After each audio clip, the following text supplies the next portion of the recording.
Hi hello నమస్తే అస్సలాము అలైకుం Saudi Telugu news YouTube ఛానల్కి స్వాగతం అండి. సో ముందుగా ఇవాళ జనవరి 6, 2025 సంవత్సరము సౌదీ అరేబియాలో 2025 సంవత్సరానికి సంబంధించి అకామా రెన్యువల్ కానివ్వండి, ఎగ్జిట్ రీ ఎంట్రీ ఫీజుకి సంబంధించి, ఫైనల్ ఎగ్జిట్ నకల్ మాలూమాత్కి సంబంధించి ఒక అప్డేట్ ఉందండి. సో కొన్ని సర్వీసులు ఫ్రీగా ఉండేవి, కానీ ఇప్పుడు వాటికి కూడా వీళ్ళు అమౌంట్ అనేది చార్జెస్ తీసుకుంటా ఉన్నారండి. సో ఎగ్జాంపుల్ మీకు కొన్ని చూపిస్తాను చూడండి. సో ఫస్ట్ వచ్చేసి మనకు కఫిల్ లేదా కంపెనీ వాళ్ళు పాస్పోర్ట్ రెన్యువల్ చేసుకుంటే నకల్ మాలూమాత్ చేయించుకోవాలి. సౌదీ అరేబియాలో కానీ ఇండియాలో కానీ పాస్పోర్ట్ రెన్యువల్ చేసుకుని మన కొత్త పాస్పోర్ట్ వచ్చిందంటే మన పాస్పోర్ట్ నెంబర్ని మన కఫిల్ కానీ మన కంపెనీ వాళ్ళు కానీ వాళ్ళ అప్షర్ ద్వారా కొత్త నెంబర్ని అప్డేట్ చేస్తారండి.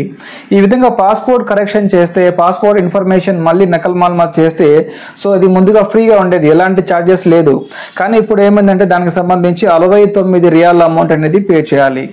సో ఇంకా రెండో అప్డేట్ విషయానికి వస్తే మనకు కఫిల్ ఫైనల్ ఎగ్జిట్ ఇస్తాడు. కఫిల్ కానీ కంపెనీ వాళ్ళు కానీ ఫైనల్ ఎగ్జిట్ ఇస్తే దానికి కూడా ఎలాంటి అమౌంట్ ఛార్జెస్ లేవు. కానీ ఇప్పుడు ఫైనల్ ఎగ్జిట్ ఇవ్వాలి, కంపెనీ వాళ్ళు కానీ కఫిల్ కానీ ఫైనల్ ఎగ్జిట్ ఇవ్వాలంటే దానికి కూడా దాదాపు 70 రియాలు అమౌంట్ అనేది వాళ్ళు పే చేయాల్సి వస్తుంది. సో అదేవిధంగా అకామా రెన్యువల్ చేస్తే 51.75 రియాలు. సో అకామా రెన్యువల్ ఫీజు వేరండి. ఫర్ ఎగ్జాంపుల్ డ్రైవర్ అకామా రెన్యువల్ చేస్తే 650 రియాలు సంథింగ్ ఉంటుంది. ఇంకా కంపెనీ వీసా రెన్యువల్ చేసుకుంటే 3000 నుంచి 6000 మధ్యలో వారి యొక్క కంపెనీని బట్టి అకామా రెన్యువల్ ఫీజు ఉంటుంది. ఇది ఓన్లీ కార్డు కోసం అప్లై చేసేదానికి ప్రాసెస్ కోసమే 51.75 రియాలు వీళ్ళు ఛార్జ్ చేస్తూ ఉన్నారండి. అదేవిధంగా ఎగ్జిట్ రీ ఎంట్రీ ఎక్స్టెన్షన్ చేసేదానికి కూడా ఈ ప్రాసెస్ కోసం 103.5 రియాలు ఛార్జెస్ తీసుకుంటా ఉన్నారు. సో తర్వాత obtaining and employer report, for example మన పైన హురూఫ్ కేసు వేయాలన్నా కూడా కఫిల్ ఫ్రీగా వేసేదానికి ఛాన్స్ లేదు, దానికి కూడా పెనాల్టీ కట్టాలి. అంటే అదే ఫీజు ప్రాసెస్ చేయాలి, 28.75 రియాలు కట్టాలి.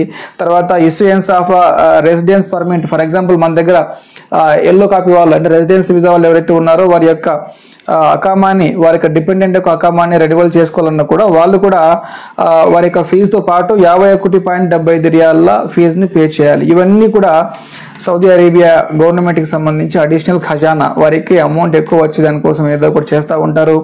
సో ఇవి అన్నీ కూడా ప్రత్యక్షంగానో పరోక్షంగానో మన ప్రవాస కార్మికులపైనే ఈ యొక్క ప్రభావం పడే ఛాన్స్ ఎక్కువ ఉందండి.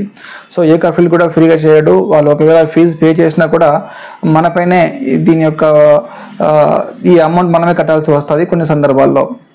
ఓకేనా? సో ఇంకా రాబోయే రోజుల్లో చూడండి, అప్షర్లో ఇంకా చాలా అప్డేట్లు వస్తాయి. అప్షర్లో ఈ ఆప్షన్, ఈ యొక్క సర్వీస్ కావాలంటే ఇంత అమౌంట్ పే చేయాలి, ఇలాంటివి కూడా వచ్చే ఛాన్సెస్ ఉన్నాయండి. నెక్స్ట్ ఇంకా తర్వాత అప్డేట్ విషయానికి వస్తే సౌదీ అరేబియాలో రియాల్ రేట్ ఇప్పుడు కొంచెం బాగుందండి.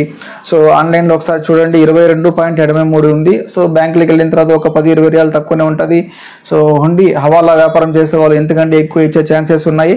సో ఎనీవే గతంతో పోల్చుకుంటే ఒక వారం నుంచి మంచిగానే ఈ యొక్క సౌదీ రియాల్ రేట్ ఉన్నాయండి. ఇక తర్వాత అప్డేట్ విషయానికి వస్తే ఈ యొక్క వైరస్ చైనాలో HMPC వైరస్ అనేది ఇప్పుడు చాలా మీడియాల్లో హంగామా చేస్తూ ఉన్నారు. వైరస్ వచ్చింది, మళ్ళీ లాక్డౌన్ చేస్తారా, మళ్ళీ ఫ్లైట్లు క్యాన్సిల్ చేస్తారని చెప్పి చాలామంది కామెంట్లు చేస్తూ ఉన్నారండి. సో ఇండియాలో కూడా బెంగళూరులో 2 కేసులు రావడం జరిగింది. 2 చిన్న పిల్లలకి ఈ యొక్క HMPC వైరస్ వచ్చింది. అందులో ఆల్రెడీ ఒక బేబీ రికవర్ అయిపోయారు, ఇంకొక బేబీ కూడా అవుట్ ఆఫ్ డేంజర్, ఎలాంటి సమస్య లేదు, అంటే నార్మల్గా ఉన్నారు. సో నాకు తెలిసి మళ్ళీ అంత సివియర్గా లాస్ట్ టైం మనకు 2020లో ఎలాగైతే లాక్డౌన్ చేస్తారో అలాంటి సిచ్యువేషన్ రాకపోవచ్చు. ఎందుకంటే చాలామంది ఇప్పటికీ వ్యాక్సిన్ తీసుకున్నారు, కాకపోతే మీడియా వాళ్ళు కొంచెం హంగామా చేస్తూ ఉన్నారు. ఎనీవే జాగ్రత్తగా ఉండడం మంచిదండి. ఫేస్ మాస్క్ ధరించండి, జాగ్రత్తగా ఉంటే చాలా మంచిది. ఇంకా నెక్స్ట్ అప్డేట్ విషయానికి వస్తే సౌదీ అరేబియాలో చాలా చోట్ల వర్షాలు పడతా ఉన్నాయి. సో ముఖ్యంగా మదీనాలో 49.2 మిల్లీమీటర్ల వర్షం పడింది.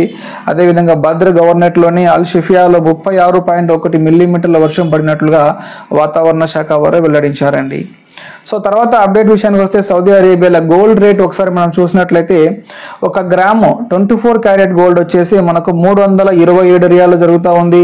1 గ్రాము 22 క్యారెట్ గోల్డ్ వచ్చేసి 301 రియాలు జరుగుతూ ఉంది. 1 గ్రాము 21 క్యారెట్ వచ్చేసి 286.12 రియాలు జరుగుతూ ఉందండి. సో గోల్డ్ రేట్కు ఇండియాకి అక్కడ కొంచెం డిఫరెన్స్ వస్తుంది. మేబీ నాకు తెలిసి 3-4 వేల రూపాయలు సౌదీలోనే తక్కువ ఉంటుంది. ఎవరైతే ఇండియాకి వస్తూ ఉన్నారో కొంచెం తెచ్చుకోండి, ఒక 10-20 గ్రాములు బిస్కెట్ తెచ్చుకున్నా కూడా ఎయిర్పోర్ట్లో అబ్జెక్షన్ చేయట్లేదు. అలా అని చెప్పి 100 గ్రాములు 200 గ్రాములు కాయిన్ తీసుకొస్తే ఎయిర్పోర్ట్లో కంపల్సరీగా కస్టమర్స్ వాళ్ళకి ట్యాక్స్ కట్టాలి. ఇంకా తర్వాత అప్డేట్ విషయానికి వస్తే సౌదీ అరేబియాలో రియాద్ మరియు తబూక్ ప్రాంతాలలో వైద్యపరమైన లోపాల కారణంగా 2 ప్రవాస దంత వైద్యులు అంటే డెంటల్ డాక్టర్లపై నిషేధం విధించినట్టు అప్డేట్ వచ్చిందండి. సో వాళ్ళు సరైన ట్రీట్మెంట్ చేయకపోవడం వల్లనో లేకపోతే సరైన మెడిసిన్ ఇవ్వకపోవడం వల్లనో దానికి సంబంధించి వారి యొక్క లైసెన్స్లు వాళ్ళు 2 కూడా ప్రవాస కార్మికులు, సో ప్రవాస డాక్టర్లు వాళ్ళిద్దరిపై కూడా లైసెన్స్లు క్యాన్సిల్ చేసినట్టు ఒక అప్డేట్ వచ్చిందండి. సో ఇది ఇవాళ సౌదీ అరేబియాకి సంబంధించి ఒక అప్డేట్ అండి. నేను రేపటి వీడియోలో ఇమిగ్రేషన్కి సంబంధించి ఒక అప్డేట్ చెప్తాను. ఇమిగ్రేషన్ ప్రాసెస్ మొత్తం చేంజ్ అయిపోయింది. సో ఎలాంటి డాక్యుమెంట్స్ కావాలి, ఎన్ని రోజులు సమయం పడుతుంది, నేను ఇవన్నీ ఎక్స్ప్లెయిన్ చేస్తాను. నేను మళ్ళీ రేపు కలుస్తాను. Thank you so much.